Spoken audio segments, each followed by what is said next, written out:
जाना। इस तरह पूरा परिवार अपनी देशभक्ति साबित कर रहा होता।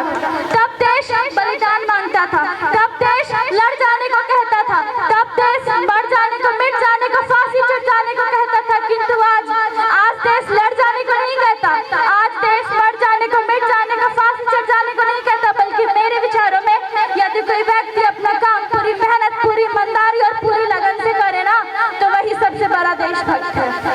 मैं नहीं मानती कि फेसबुक और व्हाट्सएप की नीति को 3 रंग में रंगना ही देशभक्ति है।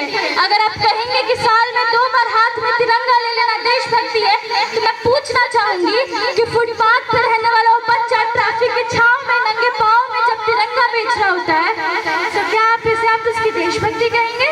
नहीं, ये इसकी देशभक्ति नहीं, बल्कि इसके पेट की भूख की शक्ति है जो उसे ऐसा करने पर मजबूर कर रही है। क्योंकि ना मस्जिद को जानते हैं, ना शिवालों को जानते हैं, ना मस्जिद को जानते हैं, ना शिवालों को जानते हैं। जो पेट के भूखे होते हैं ना, वो सिर्फ भोजन के निवालों को जानते हैं, वो सिर्फ भोजन के निवालों को जानते हैं।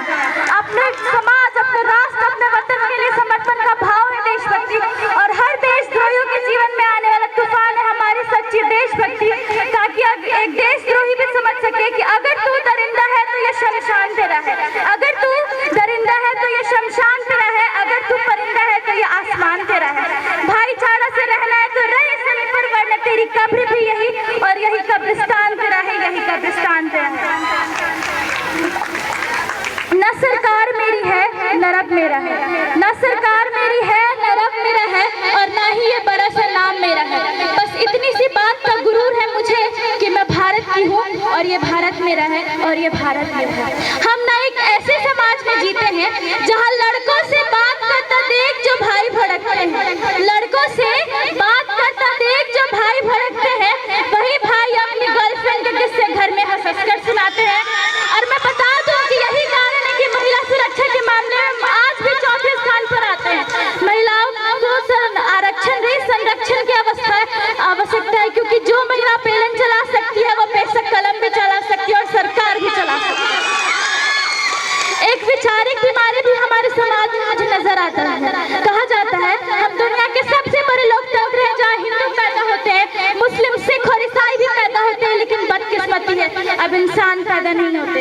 और मेरे विचारों में ना हिंदू की जरूरत है, ना मुसलमान की जरूरत है, ना हिंदू की जरूरत है, ना मुसलमान की जरूरत है। राष्ट्र निर्माण के लिए तो केवल अच्छे इंसान की जरूरत है, केवल अच्छे इंसान की जरूरत है। जरा सोच कर देखिए, ये पेड़ पौधे और शाखाएं भी परेशान हो जाए अगर परिंदे भी हिंदू और मुसलमान हो जाए।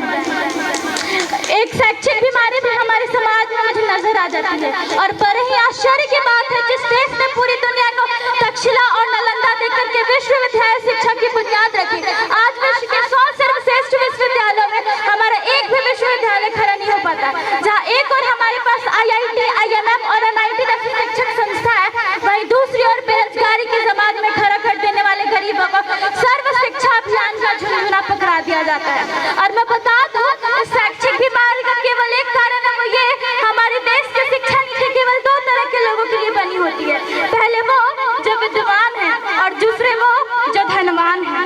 इसी तरह की कई गजब की बीमारियां, और इन बीमारियों की जो जड़ है ना, वो हमारा अंधविश्वास। और मेरे विचारों में जब तक इस देश का युवा मंदिरों में जा जाकर नारियल फोड़ फोड़ कर भगवान को रिश्वत देता रहेगा, आज का समाज, इस समाज का शिक्षित वर्ग भी बिल्ली के रास्ता काटने पर खड़ा हो जाता है। अपने धर्म, अपनी जाति को ऊंचा मानकर दूसरों की धर्म, दूसरों की जाति का अवहेलना करता रहेगा।